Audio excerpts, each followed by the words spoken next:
Match, দুটো বিশ্ব সেরা দল, একটা ফাইনাল। হার জিতের এই খেলায় একজন ফুটবলার নিজের জীবন বাজি রেখে দলকে জেতাতে চেয়েছিলেন। পুরো বিপক্ষ দল তাকে ঠেকাতে হিমশিম খাচ্ছিল, তারপরেও তাকে ঠেকাতে না পেরে একের পর এক আঘাত, ফাউল, এমনকি হাত দিয়ে আটকে রাখতেও বাধ্য হয়েছিল। তারপরেও তাকে কোনোভাবে আটকানো যাচ্ছিল না। এ ম্যাচে যেন প্রতিপক্ষদের জন্য ত্রাস হয়েছিলেন ব্রাজিলের সুপারস্টার নেইমার জুনিয়র। প্রতিপক্ষের গোলকিপারের মুখ থেকে ভেসে আসছিল, ওকে আটকাও, ও একাই আমাদের স্বপ্ন তছনছ করে দিবে, শুধু ওকে আটকাও, আমরা ম্যাচ জিতবো। 2021 কোপা আমেরিকার ফাইনালে মারাকানার ট্র্যাজেডিতে নেইমার ছিল অপ্রতিরোধ্য।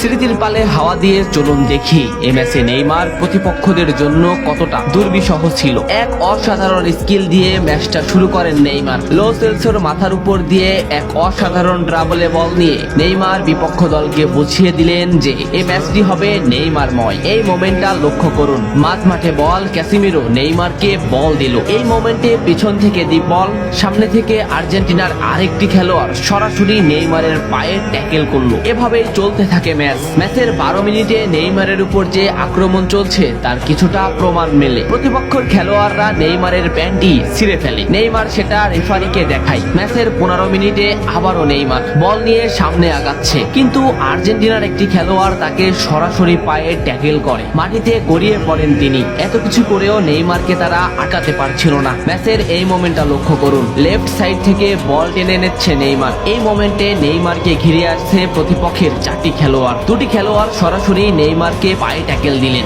মাটিতে পড়ে গেল নেইমার, কিন্তু নেইমার ঠিকই পাকুয়েতাকে বল দিয়ে দিলেন। ডি বক্সের সামনে নেইমারের পায়ে বল, বলে না হিট করে সরাসরি নেইমারের পায়ে হিট করে ডিপল নেইমারকে ফেলে দিল। ডিপলকে এক সাংবাদিক প্রশ্ন করেছিল, কোন ফুটবলারকে আটকাতে তোমার সবথেকে বেশি কষ্ট হয়েছে? ডিপল নিঃশ্বাস নেওয়ার আগেই বললেন নেইমার। কোপা আমেরিকার ফাইনালে নেইমার ছিল অপ্রতিরোধ্য, তাকে আমরা কোনোভাবেই আটকাতে পারছিলাম না। আমাদের ফুটবলাররা তাকে আটকাতে ফাউল করছিল, কিন্তু তারপরেও সে যেন আরো বেশি জ্বলে উঠছিল। আমরা শুধু নেইমারকেই আটকাতে চাচ্ছিলাম, তবে আমরা বারবার ব্যর্থ হচ্ছিলাম। সত্যি নেইমার হলো আমার দেখা সবথেকে কঠিন প্রতিপক্ষ, যাকে আটকাতে আমরা হিমশিম খাচ্ছিলাম। ম্যাচের এই মোমেন্টটা দেখলে স্পষ্টই বুঝতে পারবেন নেইমারকে আটকাতে তারা কোন পদ্ধতি বেছে নিয়েছিল। মাঝমাঠ থেকে দুটো ফুটবলারকে ড্রিবলিং করে নেইমার বল সামনে আগালেন। এই মোমেন্টে নেইমারের পাশে 2টি ফুটবলার, নেইমার তাদের ড্রিবলিং করে আবারও সামনে আগালেন, কিন্তু এই সাইড থেকে একটি ফুটবলার সরাসরি হাঁটু বাজ করে নেইমারের পায়ে আঘাত করলো। নেইমার মাটিতে লুটিয়ে পড়লো। ম্যাচের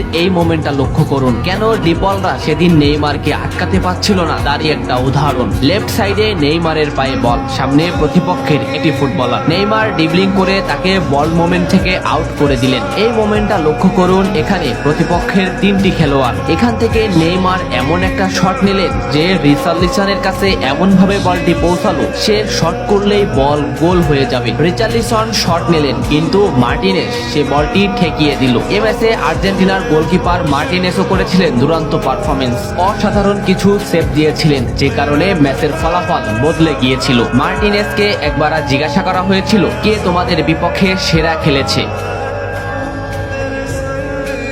মার্টিনেজের এক কথায় উত্তর নেইমার। কোপা আমেরিকার ফাইনালে আমরা তাকে থামাতে চাচ্ছিলাম, কিন্তু কোনোভাবেই তাকে থামানো যাচ্ছিল না। আমার চোখে সে ছিল অপ্রতিরোধ্য।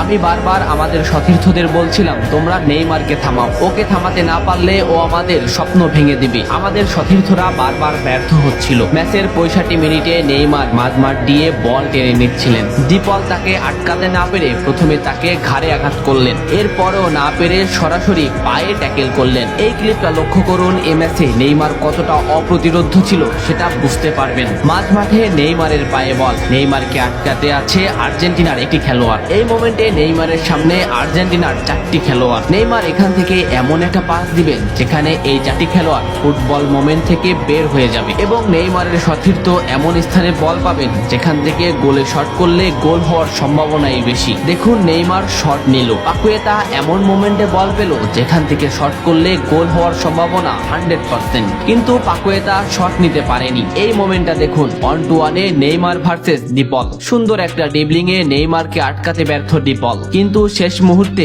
ফাউল করেই নেইমারকে আটকাতে হলো। এভাবেই ব্রাজিল আর্জেন্টিনার কোপা আমেরিকার ফাইনালে নেইমারকে আটকাতে আর্জেন্টিনা ফাউলই বেছে নিয়েছিলেন। তাছাড়া নেইমারকে আটকানো সম্ভব ছিল না। ম্যাচ শেষে সে কথা স্বীকারও করেছিলেন ডিপল। স্কলনিকে একবার প্রশ্ন করা হয়েছিল, আপনাকে যদি সুযোগ দেওয়া হয় একটি ফুটবলারকে আপনার দলে নিতে, আপনি কোন ফুটবলারকে নিবেন? স্কলনি একটু হাসলেন, ভাবলেন এবং বললেন, নেইমার। আমার যদি সুযোগ হতো আমি নেইমারকে আমার দলে নিতাম। এত ফাউল করেও নেইমারকে আটকানো যাচ্ছিল না। কিছুক্ষণ পর পর আর্জেন্টিনার ডিফেন্স লাইন ভেঙে চুরমার করে দিচ্ছিল নেইমার, কিন্তু শেষ পর্যন্তই 1-0-তে ম্যাচ হারতে হয় ব্রাজিলের। ম্যাচ শেষে নিজেকে ধরে রাখতে পারেনি ব্রাজিলিয়ান এই সুপারস্টার, অঝরে করেছিলেন কান্না। বন্ধু মেসিকে বুকে নিয়ে এমন অঝর কান্না হৃদয় ছুঁয়ে গিয়েছিল ফুটবল প্রেমীদের। ফুটবল এমনই, এ খেলায় হার জিত আছে। কান্না হাসির এই খেলায় এক দল হয় সমদিত, অন্য দল হয় দুর্বাদিত। তবে একটা ম্যাচ জেতার যে আকুল আগ্রহ, তা হয়তো নেইমারকে না দেখলে বোঝা যেত না। সব বাধা বিপত্তি প্রতিরোধ ভেঙে নেইমার যেন